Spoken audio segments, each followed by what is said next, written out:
kabengbeng, andito tayo ngayon sa firing range para mag-unbox ulit ng isa pang unit natin. This is from Slovenia, ang Peron X.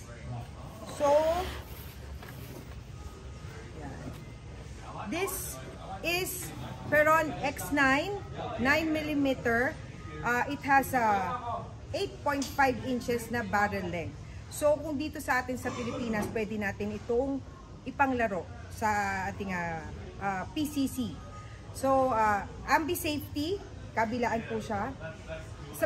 Pag bumili kayo nito, meron tayo kasamang isang 30 rounds na magazine.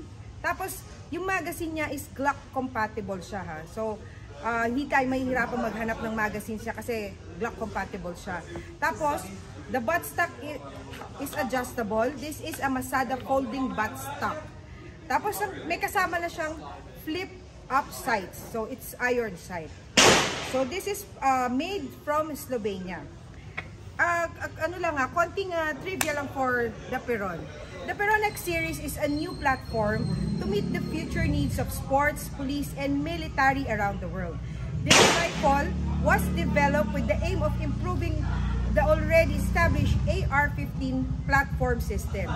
The patented operating system is characterized by reliability and ease of maintenance.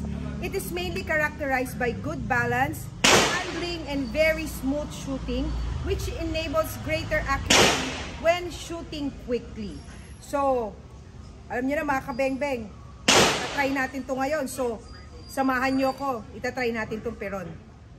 So, itong ating Peron X9, para siyang hybrid cross ng iba't ibang weapon system. Mapapansin nyo itong lower receiver natin. Mukha siyang AR, pero ang charging handle niya, ito, nandito, hindi tulad sa CMMG.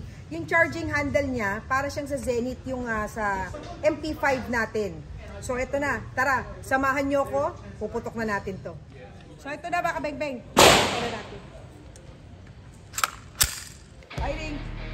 Peron is also available in caliber 5.56, but for active law enforcement only and for military.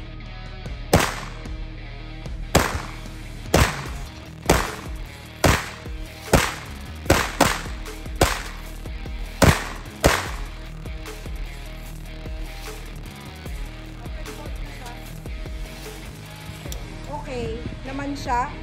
Medyo para pag pinuputok ko lang medyo mabigat. Pero so far okay siya, okay yung performance niya.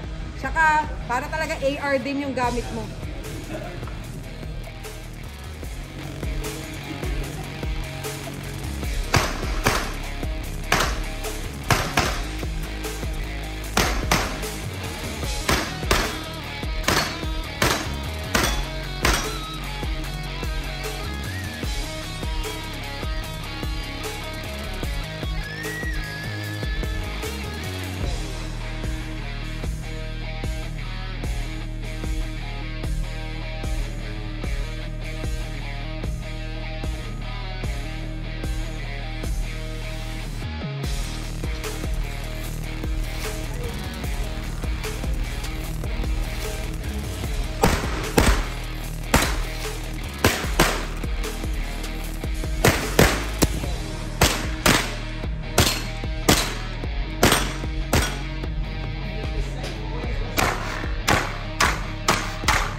So, ayun nga mga kabengbeng, nakatapos na tayo ng ating test fire dito sa ating Think Arms Peron X9, 9mm caliber.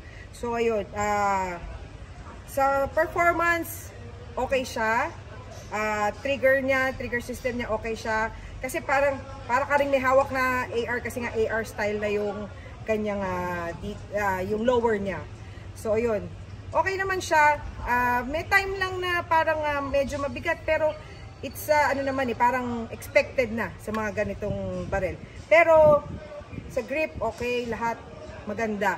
At ito na nga, sinasabi ko na sa inyo, nandito na ang modern firearm na hinihintay natin. Ang Peron ng Think Arms. So, paano mga kabengbeng? Available ito sa Spinelli Trading. At kung hindi pa po kayo naka-like and follow sa aking page, please like and follow Kabengbeng Abby Facebook page And like and follow Spinelli Trading Facebook page para po sa mga updates pa ng ating mga darating pa at mga bagong units. So paano mga kabeng-beng? Kita-kits ulit tayo ha!